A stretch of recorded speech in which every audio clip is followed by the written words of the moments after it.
My husband demands I show him my coochie so that he can check me for STDs every single week. Disclaimer is not my story time, is sending me on Instagram. Okay, my husband and I have been married for 2 years. Here's a little background info. My husband is like a 6 at best. I'm like a 10. Everywhere we go, I get male attention. I'm always getting looked at or stared at, no matter what I'm wearing, okay? I could be wearing a sweatsuit and people still notice me. My husband claims to never get jealous, but every time I get male attention, he starts saying things like, oh, you look too pretty today. Every now and then he starts complaining about my jewelry or my makeup. A little more background info. When we first got married 2 years ago, we decided to have an open relationship. This was mostly for me because I wasn't as attracted to him as I wanted to be, so sexy time was kind of boring. I would have to literally picture other people in my mind in order to feel anything. And he knew all of this. I actually told him that I wasn't as attracted to him as I wanted to be. After a year, he didn't want to have the open relationship, so I agreed. But then this made him get jealous. Part 2 is up.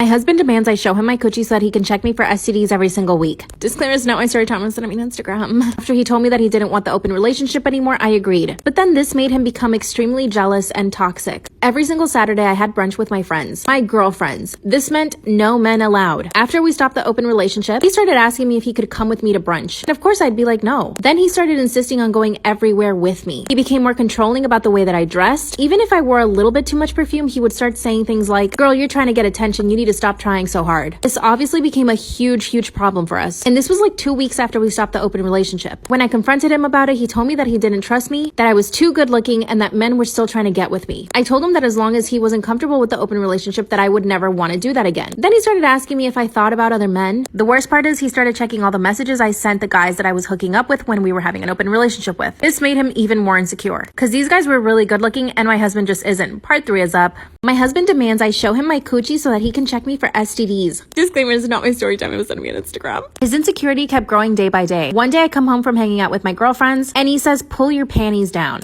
I thought he was just trying to like hook up with me. So I did it. He then spreads my legs, grabs his flashlight, and starts checking me. Not just on the outside, literally putting his fingers inside and checking. He even tasted and smelled his fingers. Then he took a picture and notes. I asked him why he was doing that and he said, I'm gonna start checking you every single week. Then he said, put your underwear back on. I felt extremely violated. Then I told him to never touch me like that again. Then he said, I'll take your credit card away if you don't behave. I was shooketh. Like I said in part 1, I'm treated like a queen. He's always paid for everything and we live in a really beautiful house. I'm not about to lose that kind of life. Since then, he's been checking me once a week. So I decided to start cheating. I'm not gonna let him get away with that. And I'm not gonna get an STD because I'm not stupid. And guess what? My husband barely touches me. He could have just left us having an open relationship and none of this would have happened. I don't want to live like this and I don't want to get a divorce. How can I convince him to have an open relationship again? What should I do?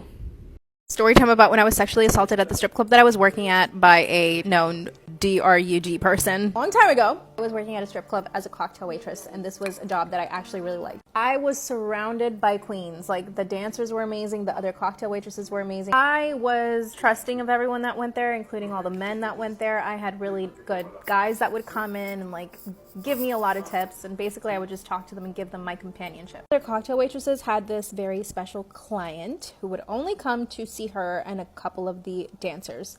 Now, this man was a scary looking guy and we all knew what he did, and it was, you know, involved in DRUG. I was so scared of this man that I would never, like, ever go near the table. So one day the cocktail waitress comes up to me and says, hey, my client over here wants you to serve him tonight. She's like, he's really good. He's gonna tip you like $100 every time you bring him a drink. So all she kept saying to me was, be nice. How effed up is that she knew what was gonna happen?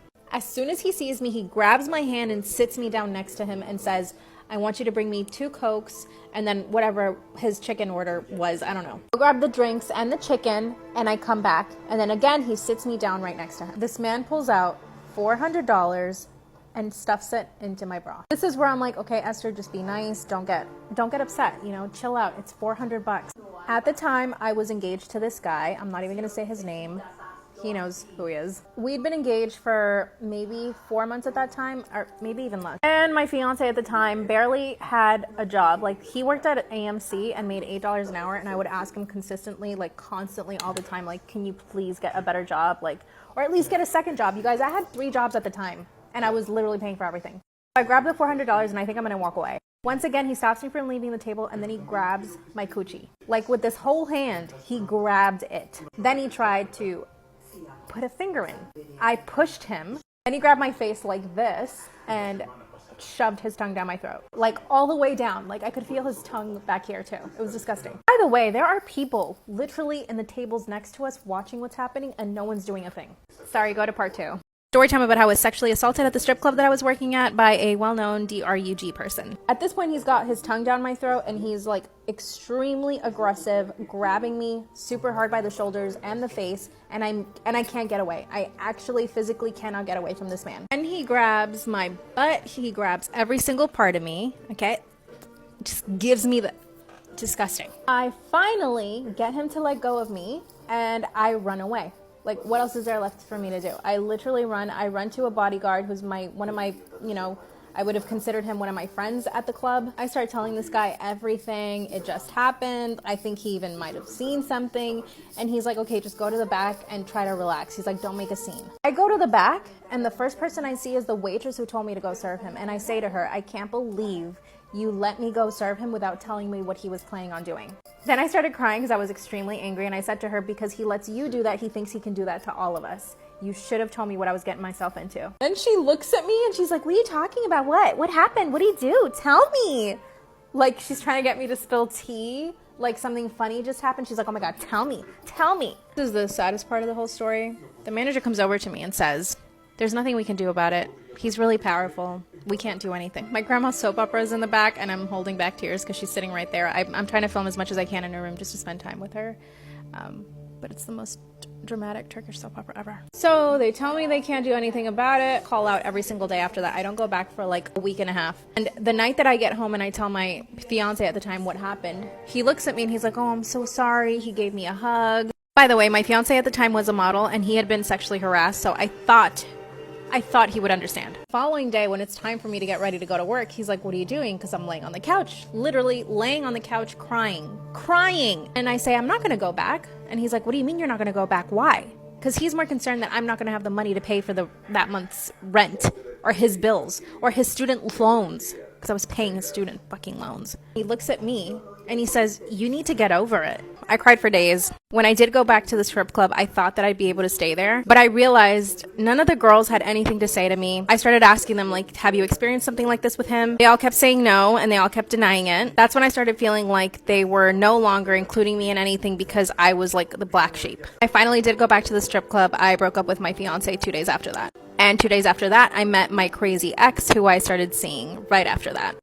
I'll do a story time on that. My ex-boyfriend is threatening to expose our SEX tape if I don't get back with him. Disclaimer is not my story time. If sent on me on Instagram. I broke up with my ex 3 months ago, and it's become my personal nightmare. We actually only dated for 6 months on and off. At the time, I didn't know it, but he was definitely love bombing me from the beginning. At the time, I didn't even know what that was. Not until I started watching TikTok. We met at a bar, which is the worst place to meet a guy, by the way. He was all over me the first night he met me. He was trying to kiss my neck, and he even tried to grab my butt. I told him he needed to calm down, and he did. The following week, he managed to get a hold of my friend on Instagram, and he convinced my friend to give him my number. And my stupid-ass friend gave it to him. He was extremely manipulative, too. I later found out that my friend had a crush on him, so she was just trying to give him my number so she had an excuse to talk to him. Once this man got my number, it was a constant barrage of text messages. He would text me every single morning. He would send me selfies, and all of this without my permission. I've only dated broke guys in the past, and my ex has a lot of money. So I decided to go out with him just to get a free dinner. Biggest mistake of my life. He forced a kiss on me on our first date. Part 2 is up. He actually forced me to kiss him on our first date. Story time about how my ex is threatening to expose our SEX tape if I don't get back with him. Disclaimer is not my story time instead of my Instagram. After he forced me to kiss him, I slapped him and he liked it. He actually said, I'd like that. I know this sounds terrible, but I kinda liked it. So then I went on a second date with him. He was really quick to do the dirty. He would always be grabbing or touching me. Anytime we were alone, even if it was for 5 seconds, this man would just pounce on me. He was literally and utterly obsessed with SEX. Don't get me wrong, it definitely was overwhelming, but I had never been with somebody who was so passionate. But then came the jealousy. He was constantly worried about who I was with. He was always showing up to places where I told him I'd be. Even if I was having dinner with friends, this man would show up. He would show up uninvited to my house. Before I knew it, 5 months had passed. This is when my parents started trying to convince me to break up with him. They hated that he always came around to the house even when we were all having dinner. He would just show up and sit down with us. My father especially hated him. He would also grab me in front of my parents and try to do stuff. Part 3 is up. In front of my parents, he would always try to kiss me and touch me. My father hated this guy. Story time about how my ex is threatening to expose our SCX tape if I don't get back with him. One night I go over to his apartment, which he lives in a penthouse, and he tells me that he has something fun planned for us. I went into his bedroom and he had this whole setup. Cameras, chains tied to the bed, handcuffs. It was like 365 days in there, or 50 Shades of Grey. This man knew how to get me to do whatever he wanted. He started kissing my neck and we started doing it. I knew the camera was there, but it didn't bother me. I never thought that he would ever try to use it against me. Fast forward 3 weeks later, I break up with him. He decides to start stalking me and then sends me the video. He told me he'd give it to me if I went to his apartment. I go to his apartment and he basically attacks me, pushes me down on the couch and tries to do it with me. Then he told me that if I didn't get back with him, he'd expose me. I got back with him. He's on his best behavior. What should I do?